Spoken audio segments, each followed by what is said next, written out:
Good morning, school board members. My name is Samuel Metellus. This presentation is about religion in schools. Thank you for taking the time to listen to this presentation. The purpose of my presentation is to update the North Penn School District Board on the latest regulations concerning policies regarding religion in public schools. I will review the First Amendment, and I will also establish a clear difference between personal beliefs versus actual laws.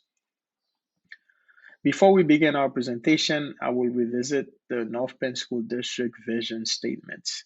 The North Penn School District seeks to develop students who embody its universal values of achievement, kindness, collaboration, respect, responsibility, resilience, and integrity through an education that develops students both academically and emotionally, equitable opportunities, and a respect for human differences.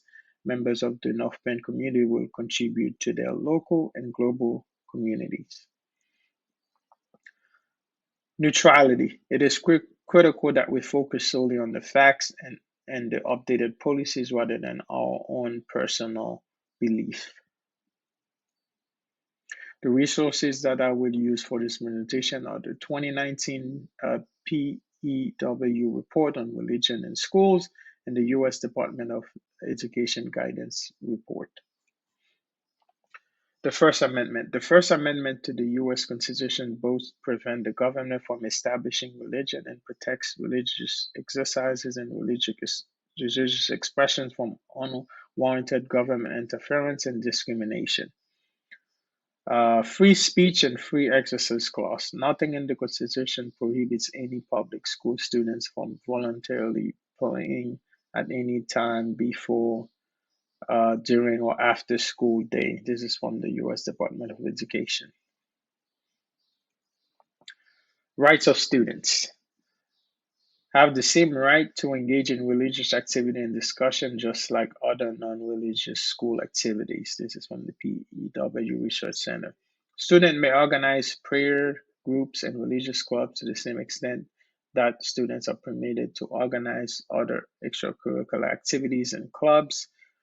Students may not engage in religious harassment of others and try to convince or coerce others to participate in religious expression. Therefore, school can determine what will be considered religious harassment from the PEW Research Center. School cannot favor or disfavor students group based on their religious belief. Right of student continue. School may not, however, target religious attire in general or attire of a particular religion for prohibition or regulation.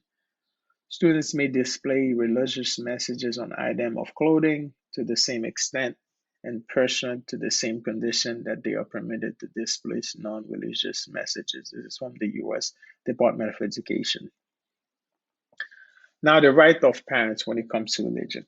Parents can object to certain school practices and may ask for permission for the pupil to skip offending lessons or class. This is backed by the First and 14th Amendment rights. PEW Research Center. Now, as for teachers and school officials, they reserve the same right to free exercise of religion. However, those rights are controlled by Establishment Clause when they are acting as a representative of a public school. The Constitution prohibits school officials from persuading or encouraging students to join employees' prayers or religious activities such as prayers. Teachers, school administrators, and other school employees may not encourage or discourage private prayer or other religious activities. During moment of silence, teachers and school officials may not require or encourage or discourage the students from praying.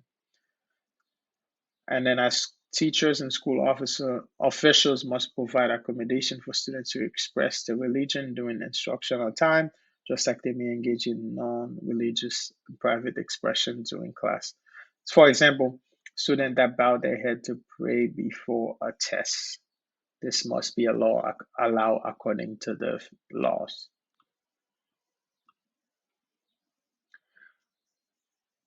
Teachers and school official continues. Teacher must know the difference between worshiping and teaching about religion.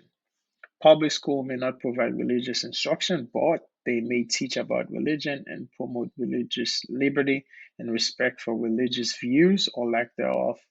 All. This is according to the U.S. Department of Education. School must allow students to be excused for religious reason the same as non-religious reason. CLO correlation. My submission of this assignment demonstrated my correlation to the standards because I evaluated the role play with facts and I did not provide any opinion on the cases or show any sides. I analyzed the laws and policies by breaking down the facts and provided examples that were in the research instead of examples from my personal experiences. I will continue to monitor and ensure that I adhere to laws and regulation in the future by making sure I am staying current on school policies and making sure that they are aligned to both state and federal standards. This assignment is relevant to my current learning because I work in a public school. It is critical for me to understand the laws regarding religion in public school. I learn a lot about different cases and what the Constitution says about religion in public school during my during my 5 year teaching. I never had any issues regarding religion, but I learned about so much about policies that I was not aware of before this assignment. As a future school leader, this assignment will influence the decision that I make in two ways. First, I have to make sure that I am aware of the latest policies about religion in my school and make sure they are aligned with local, state, and federal guidelines. Then I must make sure my staff, students, and parents are aware about their rights and responsibilities when it comes to religion and school board members. Thank you for taking the time to listen to this presentation. I hope that you consider the facts when making